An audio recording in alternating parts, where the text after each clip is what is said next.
विद्यार्थियों, इस वीडियो में हम स्टोइकोमेट्रिक यानी रस समीकरण मिति के विषय में चर्चा करेंगे। रस समीकरण मिति के विषय में चर्चा करने से पहले ये जानते हैं कि एक रासायनिक समीकरण या केमिकल इक्वेशन क्या होता है। रासायनिक अभिक्रिया यानी केमिकल रिएक्शन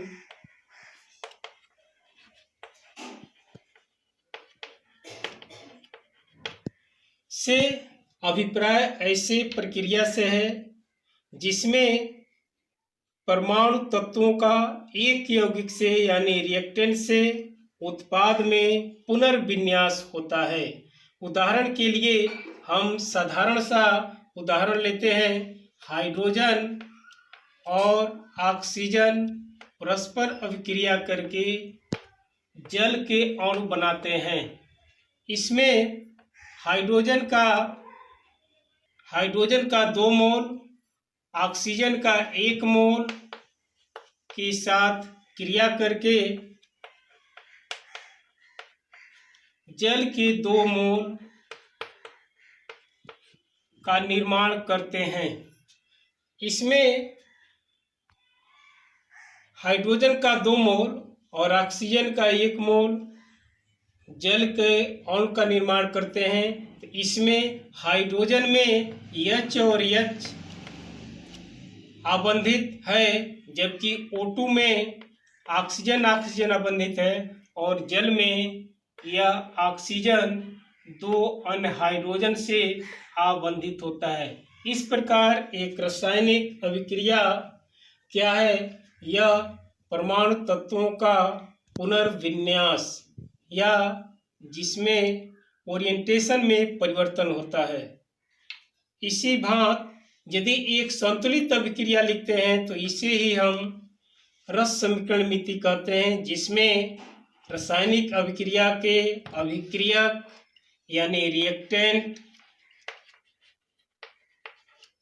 और उत्पाद यानी प्रोडक्ट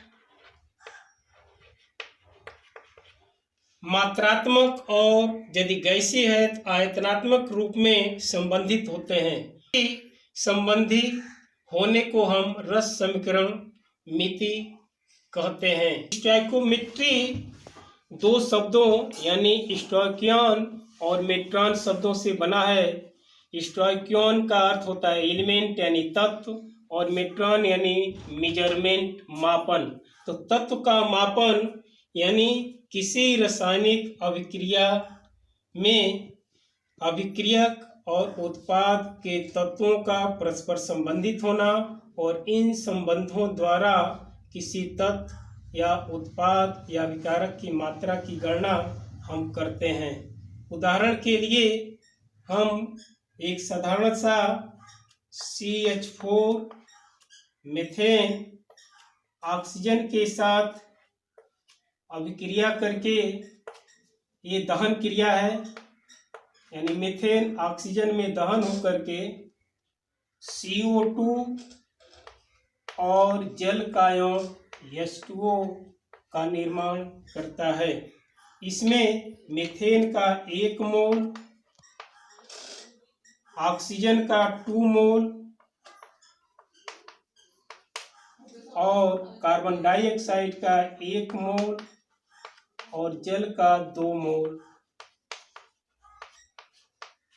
इनके बीच जो संबंध है 1, 2, 1, 2 और इस तरह से अगर मात्रा की दृष्टि से देखें तो मीथेन का एक निश्चित मात्रा ऑक्सीजन में दहन होकर के CO2 का एक निश्चित मात्रा यानी द्रव्यमान की दृष्टि से यह 44 ग्राम और यह 16 ग्राम।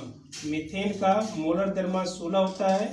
16 द्रव्यमान मीथेन अगर हम ऑक्सीजन में पूर्ण दहन करते हैं तो इससे CO2 का 44 ग्राम या 1 मोल प्राप्त होता है।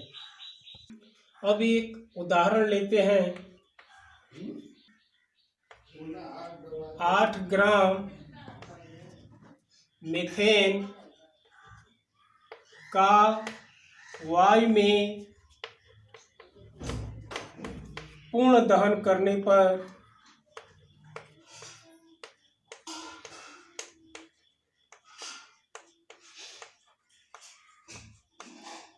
प्राप्त जल की मात्रा की गणना करें।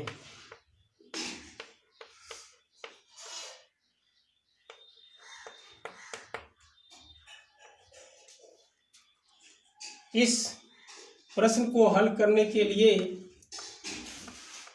सबसे पहले हम संतुलित रासायनिक समीकरण या रस समीकरण, मिति समीकरण नोट करते हैं। CH4 का दहन समीकरण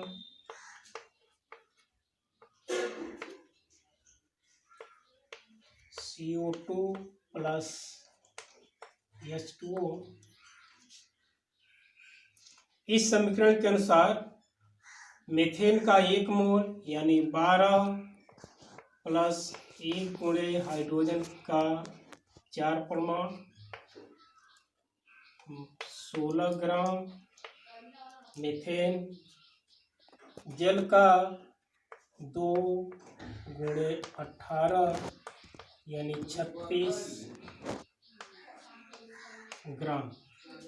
समीकरण के अनुसार मीथेन का 16 ग्राम के पूर्ण दहन पर जल के 36 ग्राम प्राप्त होते हैं। तो प्रश्नानुसार हमें कितना जल प्राप्त होगा, इस प्रकार हल करेंगे। चूंकि 16 ग्राम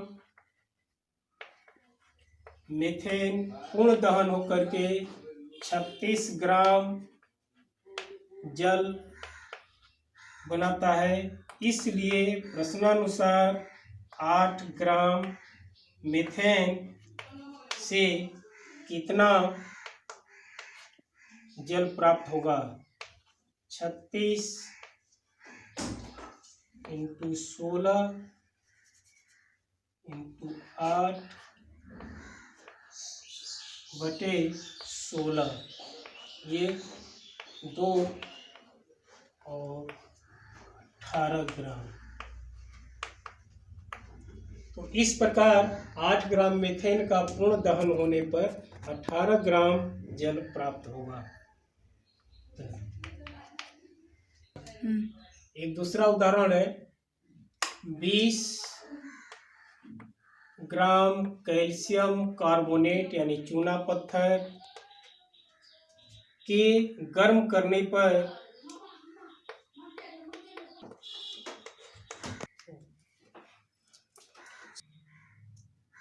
कितना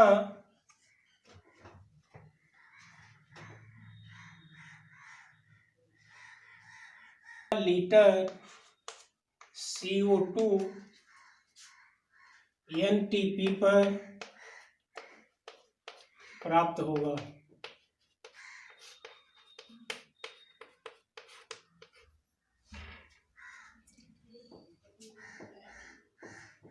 इस दहन समीकरण का समीकरण CaCO3 को गर्म करने पर CaO calcium oxide plus CO2 gas निकलती है। यहाँ पर द्रव्यमान की दृष्टि प्लस कार्बन 12 प्लस 3 गुणे 16 यानी 100 ग्राम कैल्शियम कार्बोनेट CO2, चूंकि NTP पर किसी गैस के 1 मोल का आयतन 22.4 लीटर होता है, इसलिए हम कह सकते हैं समीकरण के अनुसार कि 100 कार्बोनेट पूर्ण अपघटित होकर के 4 लीटर NTP पर CO2 देता है। तो समीकरण के आधार पर प्रश्नानुसार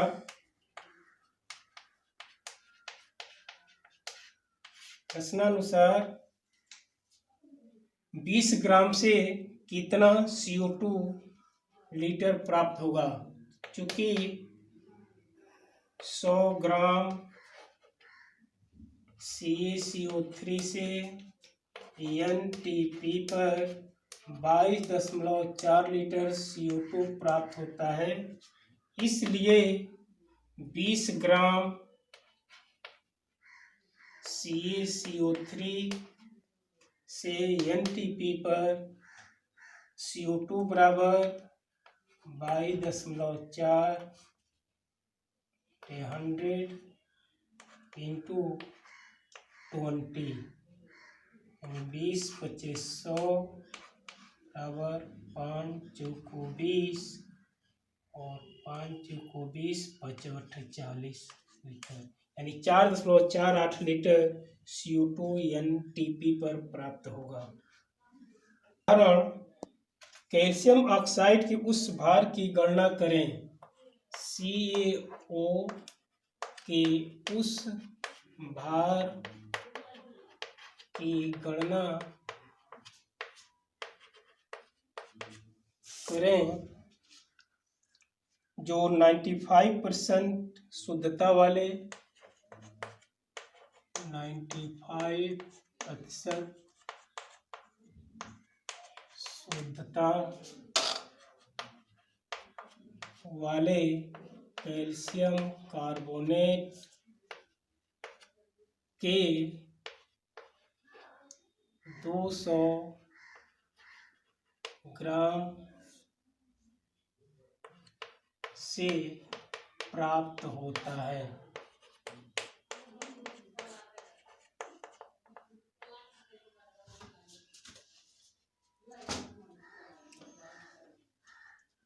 इसे हल करने के लिए सबसे पहले हम देखते हैं कि शुद्ध कैल्शियम कार्बोनेट की कितनी मात्रा है। क्योंकि यह सैंपल 95% शुद्धता का है, इसलिए 200 ग्राम कैल्शियम कार्बोनेट में शुद्ध कैल्शियम कार्बोनेट की मात्रा बराबर 190 ग्राम कैल्शियम कार्बोनेट शुद्ध होगा, यानी 90% 200 ग्राम का। अब समीकरण के अनुसार कैल्शियम कार्बोनेट अपघटित होता है CaO में और CO2 गैस निकलती है। यहाँ पर CaO 40 + 16 यानी 56 ग्राम और कैल्शियम कार्बोनेट का 100 ग्राम। प्रश्नानुसार हम देखेंगे कि 190 ग्राम कैल्शियम कार्बोनेट से कितना कैल्शियम ऑक्साइड की मात्रा प्राप्त होगी। तो समीकरण के अनुसार 100 ग्राम कैल्शियम कार्बोनेट से 56 ग्राम CaO प्राप्त होता है। इसलिए 190 ग्राम कैल्शियम कार्बोनेट से CaO की मात्रा बराबर 56 × 190/100। यहाँ गुणा करेंगे 56 × 190/100 यानी बराबर 1064 ग्राम, यानी 95% शुद्धता वाले कैल्शियम कार्बोनेट के 200 ग्राम से 106.4 ग्राम CaO प्राप्त होगा। इस अन्य भी अभ्यास प्रश्नों को हम हल करेंगे।